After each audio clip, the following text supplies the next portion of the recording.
नहमदुहु व नुसल्ली अला रसूलिहिल करीम अम्मा बाद फ़ाउज़ बिल्लाहि मिनश शैतानिर रजीम बिस्मिल्लाहिर रहमानिर रहीम। नाज़रीन इकराम, जाम जम चैनल पर जमशेद मल्ली आपकी खिदमत में हाजिर है। आज अल्हम्दुलिल्लाह 17 रमज़ानुल मुबारक है और उसी निस्बत से आज हम भी आपके साथ 17वें पारे का खुलासा शेयर करने की सआदत हासिल करेंगे। नाजरीन, अगर ये वीडियो सुनने से आपका भी मेरे साथ साथ कुरान पाक का रिवीजन हो रहा है तो अपने 10 मिनट को ज़रूर कीमती बनाएं।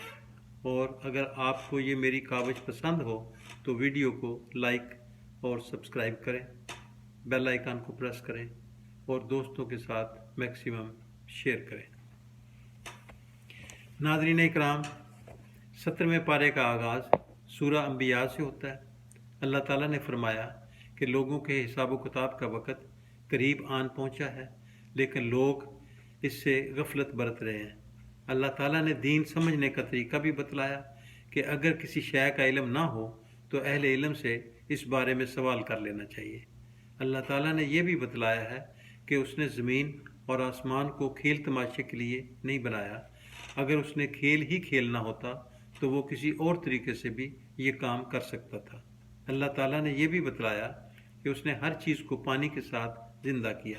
अल्लाह ताला इंसानों को अच्छे और बुरे हालात से आजमाते हैं। जब हालात अच्छे हों तो इंसान को शुक्र करना चाहिए और जब हालात बुरे हों तो इंसान को सब्र करना चाहिए। इस बारे में इरशाद हुआ कि अल्लाह ताला क़यामत के दिन इंसानों के अमाल को तोलने के लिए मीज़ान अदल कायम करेंगे। इस मीज़ान में जुल्म वाली कोई बात नहीं होगी और जो कुछ इसमें डाला जाएगा वो इंसान की अपने हाथ की कमाई होगी। सूरह अंबिया में अल्लाह ताला ने जनाब इब्राहीम की अवाइल उम्री के उस वाक़े का भी जिक्र किया कि जब आपने अपने वालिद और कौम से कहा कि ये मूर्तियाँ क्या हैं जिनकी तुम इबादत करते हो। उन्होंने कहा, हमने अपने बाप और दादाओं को इनकी इबादत करते हुए पाया है। इब्राहीम ने कहा, तुम और तुम्हारे बाप खुली गुमराही में थे। उन्होंने पूछा कि वाकई तुम हमारे पास हक लेकर आए हो या यूं ही मजाक कर रहे हो। तो इब्राहीम अलैहिस्सलाम ने उनकी इस बात का जवाब देते हुए कहा कि तुम्हारा रब आसमान और ज़मीन का रब है, जिसने आसमान और ज़मीन को पैदा किया है, और मैं इस बात के हक होने की गवाही देता हूँ। अल्लाह की कसम, जब तुम लोग पीठ फेर कर चले जाओगे तो मैं तुम्हारे बुतों के खिलाफ ज़रूर कार्रवाई करूँगा। बस इब्राहीम ने उनकी अदम मौजूदगी में बुतकदे में दाखिल होकर तमाम बुतों को तोड़ डाला। जब कौम के लोग बुतकदे में दाखिल हुए तो उन्होंने बुतों को टूटा हुआ देखा। उन्होंने कहा, जिसने हमारे बुतों का ये हाल बनाया है वो यकीनन जालिम आदमी है। लोगों ने कहा, हमने एक इब्राहीम नामी नौजवान को इन बुतों के बारे में बातें करते सुना था। उन्होंने कहा, तुम उसे सबके सामने लाओ ताकि लोग उसे देखें। लोगों ने पूछा, ए इब्राहीम, क्या तुमने हमारे बुतों का ये हाल बनाया है? उन्होंने कहा, इस बड़े बुत ने ये किया है। अगरचे बुत बोल सकते हैं, अगर ये बुत बोल सकते हैं तो उनसे पूछ लो। फिर उन्होंने अपने दिल में इस बात पर गौर किया और आपस में एक दूसरे से कहने लगे, हकीकत में तुम लोग जालिम हो। फिर हकीकत को कबूल करने से इनकारी हो गए और कहने लगे कि आप जानते हैं कि ये बुत बोलते नहीं। जनाब इब्राहीम ने कहा कि क्या तुम लोग अल्लाह के सिवा उनकी इबादत करते हो जो तुम्हें ना कोई फ़ायदा पहुंचा सकते हैं और ना कोई नुकसान। तोफ़ है तुम पर और तुम्हारे इन मबूदों पर जिनकी अल्लाह के सिवा इबादत करते हो।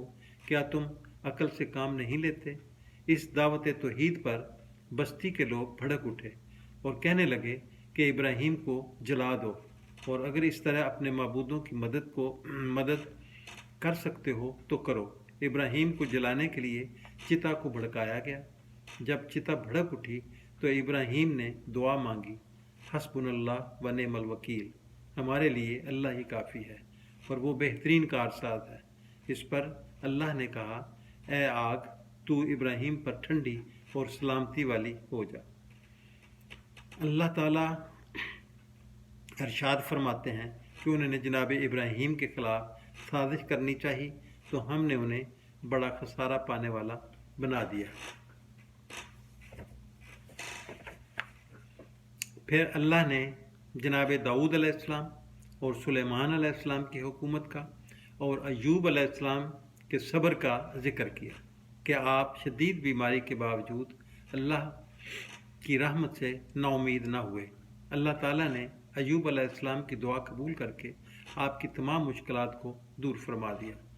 जनाब यूनुस अलैहिस्सलाम के वाक़या का भी ज़िक्र है कि आप जब गम की शिद्दत से दो चार थे तो आपने परवरदिगार आलम को निदा दी कि अल्लाह के सिवा कोई माबूद नहीं और उसकी ज़ात पाक है इस तकलीफ़ से जो मुझको पहुंची है, और बेशक ये तकलीफ़ मुझे अपनी वजह से आई है। तो अल्लाह ने जनाब यूनुस की फरियाद सुनकर उनके दुखों को दूर फरमा दिया और साथ ही ये ऐलान भी फरमा दिया कि जो कोई भी हालत गम में जनाब यूसुफ की तरह अल्लाह की तस्बीह करेगा तो अल्लाह जनाब यूनुस ही की तरह उसके गम को दूर फरमाएंगे। अल्लाह ताला ने रसूलुल्लाह सल्लल्लाहु अलैहि वसल्लम के मनसब का भी जिक्र किया कि अल्लाह ताला ने आपको दो जहानों के लिए रहमत बनाकर भेजा। सूरह अंबिया के बाद सूरह हज है जिसके शुरू में अल्लाह ताला ने अपने बंदों को क़यामत की हौलनाकियों से डराया और इरशाद फरमाया कि बेशक क़यामत का ज़लज़ला बहुत बड़ा है और इस ज़लज़ला की वजह से हामिला अपने हमल को गिरा देगी और दूध पिलाने वाली माँ अपने दूध पीते बच्चे को परे फेंक देगी और लोग हालत नशा में नज़र आएंगे जबकि वो नशे में नहीं होंगे बल्कि अल्लाह का अज़ाब इंतहाई शदीद होगा। फिर अल्लाह ताला ने बदर के मार्के का भी जिक्र किया कि जिसमें एक ही कबीले के लोग आपस में टकरा गए थे और ये जंग नस्ल, रंग या इलाके की बुनियाद पर नहीं बल्कि दावत इल्लाह और अकीदा तौहीद की बुनियाद पर हुई थी। अल्लाह ताला ने जनाब इब्राहीम के लिए खाना काबा की जगह मुकर्रर की और उनसे कहा कि आप किसी भी चीज़ में मेरा शक न ठहराइए और मेरे घर को तवाफ़ करने वालों, क़याम करने वालों, रुकू और सजदा करने वालों के लिए शिरक और बुत परस्ती से पाक रखिए और आप लोगों में हज का ऐलान करें ताकि वो आपके पास पैदल चल कर आएँ और दुबली ऊँटनियों पर सवार होकर दूर दराज इलाकों से आएँ, वो अपने लिए दीनी और दुनियावी फ़वाइद को हासिल कर सकें और गिनती के मखसूस दिनों में उन चौपायों को अल्लाह के नाम पर ज़बह करें जो अल्लाह ने बतौर रोज़ी उन्हें दिए है। बस तुम लोग इसका गोश्त खुद भी खाओ और भूखे फ़कीरों को भी खिलाओ। अल्लाह ताला ने कुर्बानी की कबूलियत के लिए तकवा को शर्त करार दिया कि अल्लाह ताला को जानवरों का गोश्त और खून नहीं पहुँचता बल्कि अल्लाह ताला को इंसान का तकवा पहुँचता है। अल्लाह ताला ने उन मज़लूम मुसलमानों को भी जहाद की इजाज़त दी कि जिनको बग़ैर किसी जुर्म के उनके घरों से अकीदा तौहीद की वजह से निकाल दिया गया था। इस सूरा में अल्लाह ताला ने एक मिसाल के ज़रिए शिरक की तरदीद की कि जिन मबूदान बातिल को लोग अल्लाह ताला को छोड़कर पुकारते हैं उनकी कैफियत ये है कि वो सारे जमा होकर एक मक्खी भी नहीं बना सकते, और मक्खी बनाना तो दूर की बात है, अगर मक्खी उनसे जबरन कोई चीज़ छीन कर ले जाए तो इसको वापस भी नहीं पलटा सकते। अल्लाह ताला से दुआ है कि अल्लाह हमें कुरान पढ़ने, समझने और उस पर अमल पैरा होने की तौफीक अता फरमाए। आमीन। व आखिर दावना अनिल हम्दुलिल्लाहि रब्बिल आलमीन।